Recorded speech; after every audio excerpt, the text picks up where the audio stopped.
તો ખેડા જિલ્લામાં જોરદાર વરસાદી ઝાપટું। નડિયાદમાં આખો દિવસ તડકા બાદ સાંજે વરસાદ, ઢળતી સાંજે ભારે પવન સાથે જોરદાર વરસાદી ઝાપટું। નડિયાદ શહેરના નીચાણવાળા વિસ્તારોમાં પાણી ભરાયા। નડિયાદમાં 2 દિવસના વિરામ બાદ મેઘરાજાની પુનઃ પધરામણી થઈ છે। માતર, ખેડા સહિતના વિસ્તારોમાં વરસાદ પડ્યો।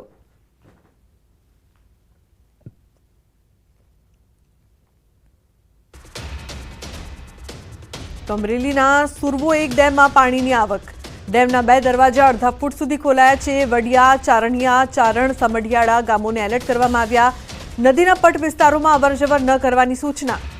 સુરવો 1 ડેમ ઉપરવાસના ગામોમાં મુશળધાર વરસાદ, ડેમના દરવાજાનું લેવલ વધારવાની ફરજ પડી શકે છે। તોરી, રામપુર, અરજણસુખ, સૂર્ય પ્રતાપગઢમાં ધોધમાર વરસાદ વરસી રહ્યો છે, તો નાજાપુર, મોરવાડા, ખાન, ખીજડીયામાં પણ મુશળધાર વરસાદ વરસી રહ્યો છે।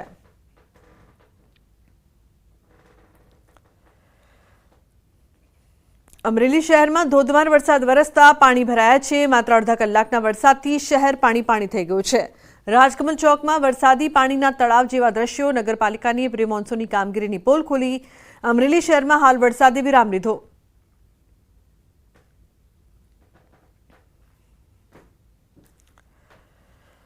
તો અમરેલીના વડિયાના સૂર્ય પ્રતાપગઢ ગામમાં વરસાદ વરસી રહ્યો છે। વડિયાના સૂર્ય પ્રતાપગઢ ગામની નદી 2 કાંઠે। મુશળધાર વરસાદને પગલે રાતુડી નદીમાં ઘોડાપુર, રાતુડી નદીના ચેકડેમો પણ છલકાયા। તો ફાટા પૂર આવતા ખેડૂતો હરખ સાથે ચિંતામાં। પણ ખેતરોમાં ખેડૂતોના પાક પલળી જવાની ચિંતા। 1 કલાકમાં 4 ઇંચ વરસાદ ખાબક્યો હોવાનું ખેડૂતોનું અનુમાન છે।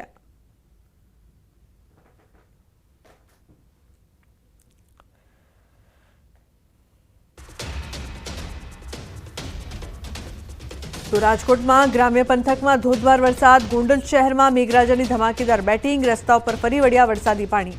વરસાદના કારણે વાતાવરણમાં ઠંડક પ્રસરી છે।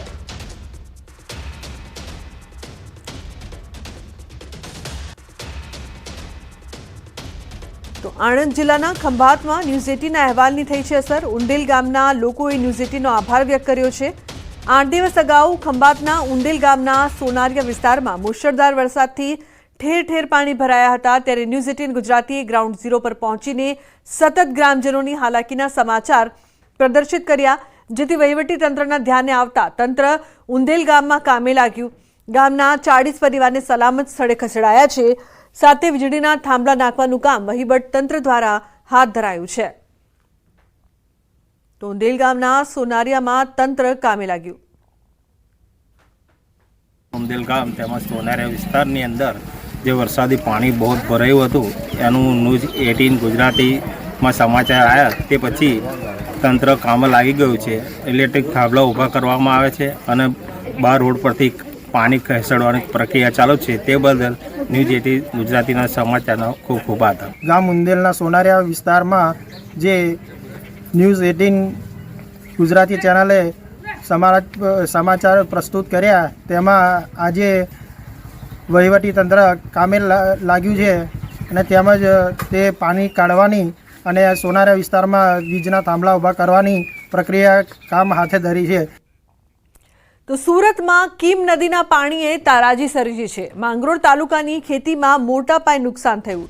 શેરડી, શાકભાજી, ડાંગર અને કેળાના પાકનો ખાત્મો। મોટા પ્રમાણમાં ઊભા પાકો જમીનદોસ્ત થયા છે। કીમ નદીના ત્રીજી વખતના પૂરે તબાહી સર્જી છે। હજારો હેક્ટરમાં ખેતી પાકને નુકસાન થયું છે। માંગરોળના રણકપોર ગામે ખેડૂતોનો 80% પાક નાશ પામ્યો। કેટલાક ખેડૂતોનો સંપૂર્ણ પાક નષ્ટ થયો હોવાના દ્રશ્યો સામે આવ્યા। તો ખેડૂતો દ્વારા વહેલી તકે સર્વેની કામગીરી કરવાની પણ માંગ કરવામાં આવી છે। શાકભાજીની ખેતી છે તેમાં 100% નુકસાન છે ખેડૂતોને। વીંઘામાં એ પરવળના માંડવા, જે દૂધીના કારેલાના માંડવા બનાવવામાં 1 લાખનો ખર્ચો થાય છે। માંડવા રહ્યા જ નથી, માંડવા બધા ખેંચાઈ ગયા છે। આ વખતે 100% રીલ વધુ આવી, તે માટે આ વખતે બધું પટી ગયેલું છે। તો સરકારને અમારે એટલી જ અપેક્ષા છે કે અમારી થોડી ઘણી સહાય કરે। કીમ નદીની અંદર ભારે પૂર આવવાના કારણે માંગરોળ તાલુકાની અંદર નદી કાંઠાના અને અન્ય વિસ્તારના ગામોની અંદર ખેતીલાયક અને બાગાયતી પાકોની અંદર જે નુકસાન થયેલ છે એ નુકસાનના સર્વે કરવા માટે તાલુકા કક્ષાએ તમામ ગ્રામસેવકોને સૂચના આપી અને ટીમની રચના કરવામાં આવેલ છે। તો ભરૂચની એક એવી કોલેજ કે થોડો વરસાદ પડે તો પણ આપી દે છે રજા। તમને થતું હશે કે આ તે કેવી કોલેજ, પણ વાત કંઈક એવી છે કે ભરૂચની નેત્રંગ કોલેજે જવા માટે રસ્તો જ નથી. વિદ્યાર્થીઓને કોલેજ જવા માટે કાચા રસ્તા અને કાદવ કીચડમાંથી જવું પડે છે અને વરસાદ પડે એટલે પાણી ભરાતા કોલેજમાં રજા આપી દેવાય છે. તમે દ્રશ્યોમાં જોઈ શકો છો કે વિદ્યાર્થીઓ પાણી અને કાદવ કીચડમાંથી ચાલીને પસાર થઈ રહ્યા છે અને અહીંથી બાઇક નીકળે તો તે શક્ય જ નથી. વિદ્યાર્થીઓનું કહેવું છે કે છેલ્લા કેટલાય વર્ષોથી આ જ સ્થિતિ છે અને અનેક રજૂઆત બાદ પણ કોઈ પગલાં લેવાતા નથી. ત્યારે વિદ્યાર્થીઓએ નેત્રંગ કોલેજ સુધી જવાનો માર્ગ બનાવવાની માંગ સાથે મામલતદારને આવેદનપત્ર પાઠવ્યું છે અને જો 7 દિવસમાં રસ્તાનું કામ શરૂ ન કરાયું તો રસ્તા લોકો આંદોલનની ચીમકી ઉચ્ચારી છે.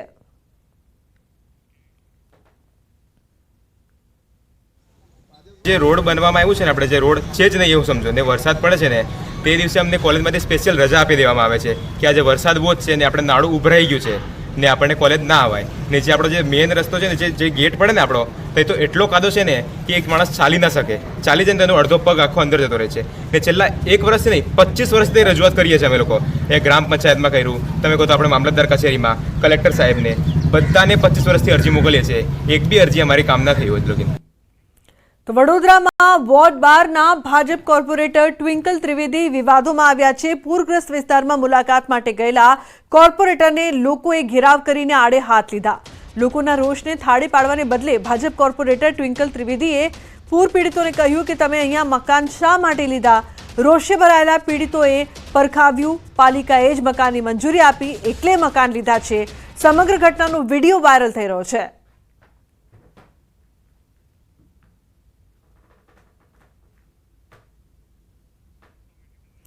શું નેતાઓને પૂછીને મકાન લેવું તેવો સવાલ લોકો કરી રહ્યા છે. કોર્પોરેટર બન્યા લોકોના રોષનો ભોગ, પરંતુ જ્યારે લોકો અહીં ચિંતિત હતા ત્યારે ટ્વિંકલ ત્રિવેદીને તેઓએ આડે હાથ લીધા હતા.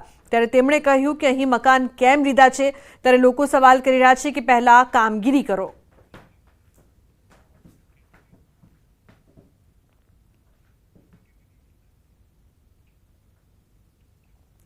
તો બુલેટિનમાં હાલ બસ આટલું જ. તમામ મહત્વપૂર્ણ સમાચાર માટે આપ જોતા રહો ન્યૂઝ 18 ગુજરાતી. નમસ્કાર.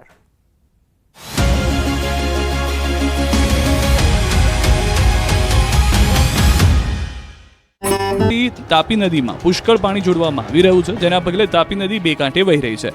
ઉકાઈમાંથી છોડવામાં આવેલું પાણી સુરતના વિયરકમ કોઝવે સુધી પહોંચ્યું છે, જેથી વિયરકમ કોઝવેની સપાટી 9 મીટરે પહોંચી હતી. કોઝવેની સપાટીમાં એકાએક વધારો થયો હતો.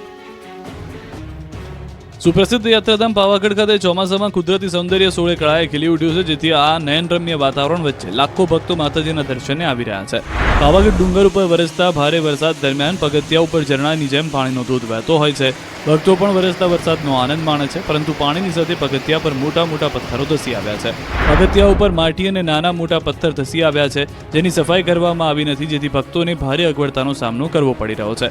પાણી નિકાલ માટે પગથિયા વચ્ચે ઊભી કરાયેલી વ્યવસ્થામાં પણ કેટલાક ઠેકાણે ઉપર જાળીનો અભાવ જોવા મળી રહ્યો છે. આ તમામ તકલીફ વચ્ચે ભક્તો માતાજીની આસ્થા સાથે હેમખેમ દર્શન કરી પરત ફરતા જોવા મળી રહ્યા છે. કેટલાક સ્થળોએ પગથિયાની બાજુમાં બેસતા વેપારીઓ ભક્તોની ચિંતા કરી પથ્થર અને માટી હટાવતા જોવા મળી રહ્યા છે. આ અંગે જવાબદારો ધ્યાનમાં લઈ જરૂરી સમારકામ વહેલી તકે કરે તેવી માંગ ઉઠી છે. ભરૂચમાં આપ ફાટ્યા બાદ કીમ નદીના પાણી આખા પંથકમાં ફરી વળ્યા છે. પાણીએ રોડ પર એવો કબજો કર્યો છે, વરસાદના વિરામ બાદ પણ પાણી ઓસરી નથી.